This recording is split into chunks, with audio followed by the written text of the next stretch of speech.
Với việc phải hứng chịu hàng chục cơn bão mỗi năm, người dân miền Trung Việt Nam là những người có kinh nghiệm chống bão lũ tốt nhất. Và họ đã nghĩ ra rất nhiều cách để bảo vệ tính mạng và tài sản của gia đình. Trong đó có những cách khác biệt, rất độc lạ đến nỗi làm bạn ngạc nhiên, thậm chí là không tin. Trong video này, cùng khám phá 35 kiểu chống bão với IQ vô cực của người Việt khiến thế giới nể phục nhé! Trời ơi! Để mái tôn nhà mình không bay mất vì bão, 3 người phụ nữ ở Nghệ An đã buộc những thùng nước đầy và treo vào mái nhà, đồng thời đứng giữ suốt 4 tiếng trong cơn bão để quyết giữ mái tôn bằng được.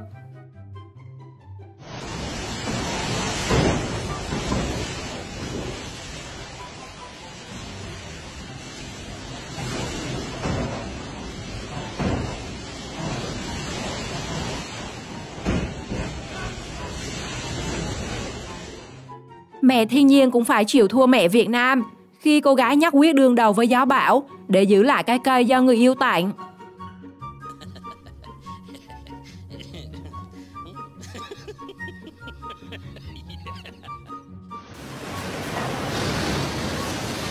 Chống bão, thay vì tràn mái nhà bằng bao cát hay bịch nước như bao nhiêu nhà khác, thì gia đình này lại dùng những két bia. Vậy là sau bão, chỉ cần lên gom bia xuống nhậu thôi.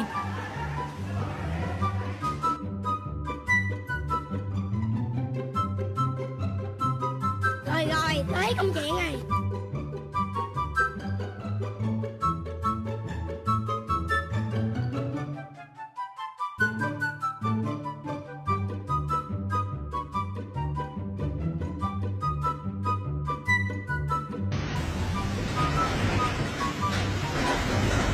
Phòng trường hợp mái tôn bay mất, một vài người dân đã ghi tên mình lên tấm tôn để đến khi hết bão còn tìm cho dễ.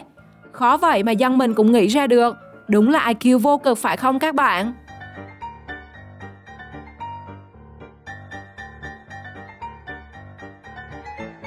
Thay vì ghi tên họ, dùng bịch nước để giữ mái tôn, sau này nếu có cấp nước thì cũng còn có cái để sử dụng.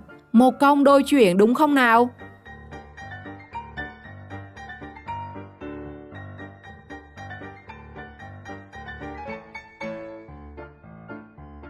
Ở đẳng cấp khác, những nhà giàu thì thuê luôn xe cẩu để chống ngập cho những chiếc xe yêu sang xịn của mình.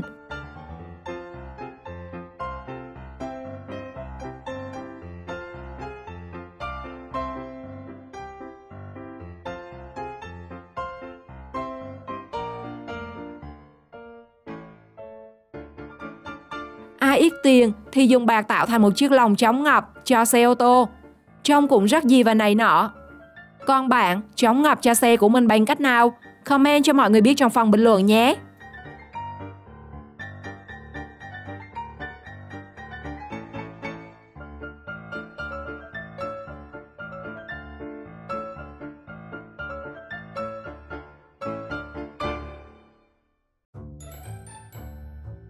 Sợ bão làm tốc mái nhà, người đàn ông đã leo lên dùng thân và sức mình để giữ mái tôn.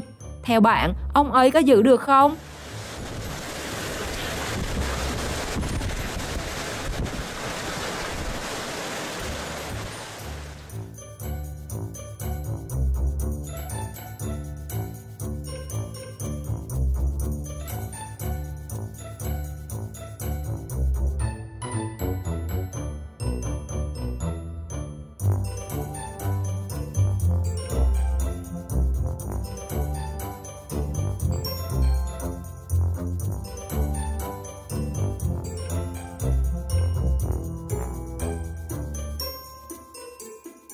Để giữ những tấm tôn của nhà mình trước mẹ thiên nhiên, người dân đã nghĩ ra những giải pháp chống bão vô cùng đơn giản nhưng hiệu quả. Đó là dùng những bịch ni lông rồi bơm nước đầy vào để trên nóc nhà. Cách làm này đã được nhiều người Việt thực hiện mỗi khi có bão về.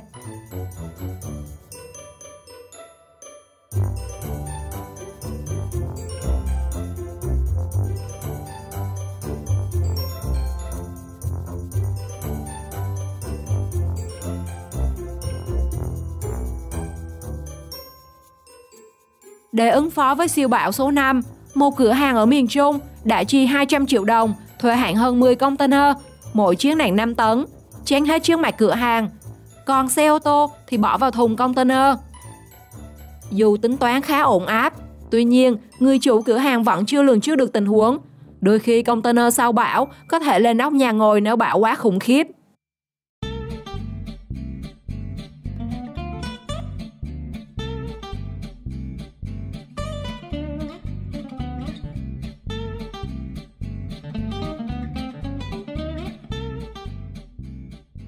Để khỏi phải dọn dẹp và giúp chủ không tốn tiền thay cửa mới, nhóm nhân viên đã chung tay hiệp lực, cùng nhau giữ cánh cửa trước cơn giận của mẹ thiên nhiên.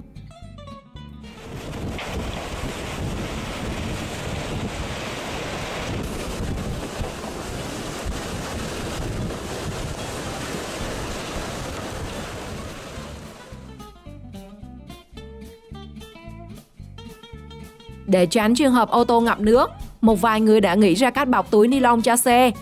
Ngoài ra có thể dùng những tấm bạc để bọc. Phải nói là rất sáng tạo. Tuy nhiên, giải pháp này cũng có những hạn chế nhất định, bởi đôi khi gió lớn, nó sẽ lùa chiếc xe đi luôn.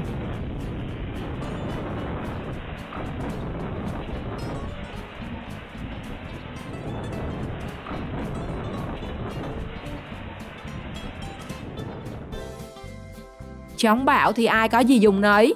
Chính vì vậy mà các công nhân xưởng sửa chữa ô tô ở Hải Phòng đã chuyển nhiều lớp ô tô lên mái nhà để chống bão.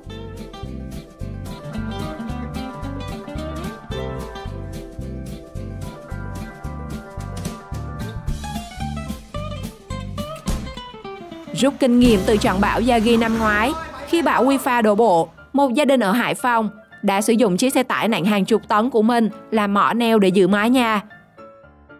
Nhiều nhà không có xe tải thì dùng đỡ các bao lúa. Đây cũng là một trong những kiểu chống bão cực chót của người Việt. Thay vì các bác nông dân chống bão bằng các bao lúa, thì những nhà có điều kiện, người ta lại dùng két sắt chỉ để tràn mái nhà.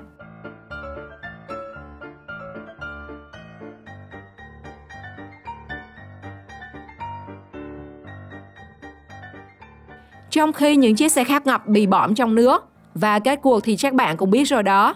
Nhưng riêng chiếc ô tô này có lẽ sẽ vẫn bình an nhờ vào giải pháp thông minh của chủ nó.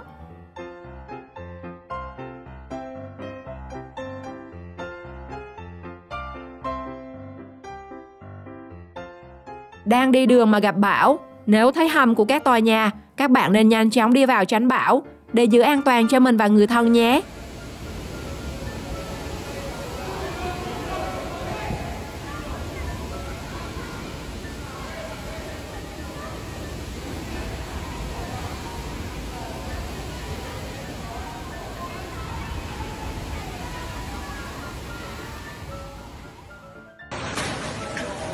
Ở ngoài thì bão khủng khiếp. Bên trong bệnh viện, các bác sĩ y tá cũng quanh mình dùng sức người đấu lại với sức thiên nhiên.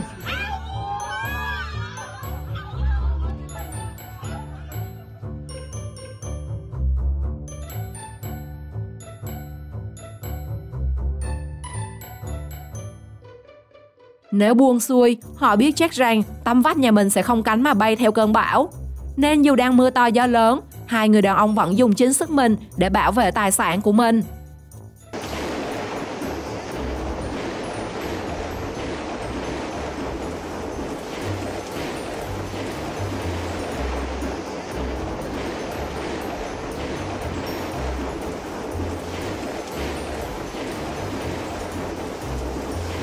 Thấy bão quá mạnh, cả gia đình sợ nhà sập nên chạy ra nấp ngoài cây trụ cổng. Nhưng cũng nhờ cây trụ mà cả nhà thoát được một kiếp nạn.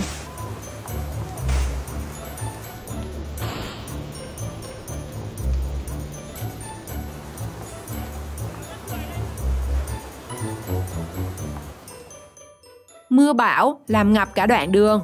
Để giúp các xe máy không bị ngập nước, tài xế đã biến chiếc xe tải của mình thành thuyền, đưa mọi người đi qua một cách an toàn.